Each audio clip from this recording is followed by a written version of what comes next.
శ్రీ ఆంజనేయం దోస్తులు. నిజంగా చాలా సాడ్ అంటే సాడ్ అండి. నాకు ఇంటికి వచ్చిన తర్వాత అస్సలు మనసులో మనసులేదు. యాక్చువల్గా రేపు ఒక టూర్ వెళ్తున్నాము. టూర్ అనేది సర్ప్రైజ్ మీకు. అందుకోసం అని చెప్పేసి మా డాగ్ని డాగ్ కెన్నెల్లో విడిచిపెట్టడానికి వెళ్ళాము. ఎంత బాధ అనిపించింది అంటే నాకు, ఇది ఆ డాగ్ కెన్నెల్ అనమాట. అది అసలు బయటికి ఎక్కువ వెళ్ళదు కదా, దానికి బయటికి ఎక్కడికో తీసుకొచ్చామన్న హ్యాపీనెస్లో ఉండే స్టార్టింగ్. బయటికి వచ్చాము అని మంచిగా అల్లరిగా తిరిగింది. ఆ డాగ్ కెన్నెల్లో చూడండి ఎన్ని ఉన్నాయో పెట్స్. ఇక అసలు లోపలికి పంపిద్దామని ఎంత ట్రై చేసినా అస్సలు వెళ్ళట్లేదు. దానికి అర్థమైపోయింది ఎక్కడికో తీసుకొచ్చారు వీళ్ళు, మళ్ళీ 4 రోజులు నన్ను ఎక్కడో వదిలేసి వెళ్తారు అని దానికి అర్థమైపోయింది. కానీ తప్పదు కదా, చిన్న పెట్ అయితేనేమో ఎక్కడికైనా తీసుకెళ్ళే వాళ్ళం.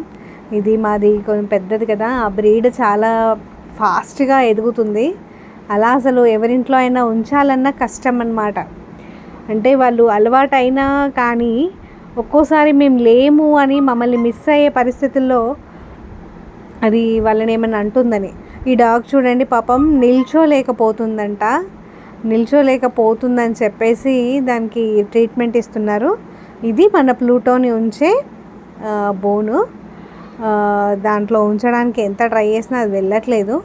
ఇంకా నేను అది వెళ్ళట్లేదని చెప్పేసి ఇక మేము అందరము ఉంటే అస్సలే వెళ్ళదు అని అడిగి మా హస్బెండ్ దాన్ని ఎత్తుకొని మరీ లోపలికి తీసుకెళ్ళాడు. అయినా దానికి అర్థమైపోయింది. నాకైతే అసలు ఏడుపు ఒక్కటే తక్కువ. ఈరోజు మా అబ్బాయి కూడా, అంటే మా కజిన్ వాళ్ళ బాబు, వాడు నాకు చాలా దగ్గర, ఈరోజు హైదరాబాద్ వెళ్ళిపోతున్నాడు అనమాట స్టడీ పర్పస్లో. అలా ఈరోజు అదే బాధలో ఉన్నాను. మళ్ళీ ఇది ఒకటి, అసలు ఒకే రోజు ఇద్దరిని కొద్ది రోజులు దూరం పెట్టాల్సి వచ్చింది అని బాధ అనిపించింది. ఇది చూడండి, మా చిన్నప్పుడు మేము దీన్ని హచ్ కుక్క పిల్ల అనేవాళ్ళం. దాని ఐస్ చూడండి అసలు భలే ఉన్నాయి. అది నన్ను చూసి నాది మీదికి వస్తుంది అనమాట, నాకు హాయ్ చెప్తుంది. కానీ నాకే కొంచెం భయం వేసింది. మా పిల్లలు ఏమన్నా అంటాయమ్మా దూరం ఉండు అని చెప్తున్నారు. కానీ ఇక మనకి ఆగుతామో మనం పెట్స్ని చూడగానే. వీటి చెవులు చూడండి భలే ఉన్నాయి, భలే ఉన్నాయి చెవులు. వీటి నేమ్స్ అనేవి నాకు అంత ప్రాపర్గా తెలియవు, కానీ నాకైతే చాలా నచ్చాయి. అసలు అక్కడి నుంచి రావాలనిపించలేదు. నాకు కూడా ఒక డాగ్ కెనాల్ పెట్టేసుకొని ఈ బ్రీడ్స్ అన్నిటితో ఆడుకోవాలి అన్నంత అనిపించింది. ఈ పొట్టి కుక్క చూడండి ఎంత పొట్టిగా ఉందో. అది నిల్చోవే అంటే అస్సలు నిల్చోవట్లేదు. ఇక్కడ సిజూస్ అవి అయితే చాలా ఉన్నాయి. ఎంత బాగున్నాయో నాకు అవన్నీ చూస్తూ ఉంటే ఎత్తుకోవాలనిపించింది. కానీ అక్కడ స్మెల్ అంతా అసలు దారుణంగా ఉండే. ఇక రిటర్న్ వచ్చేసాము.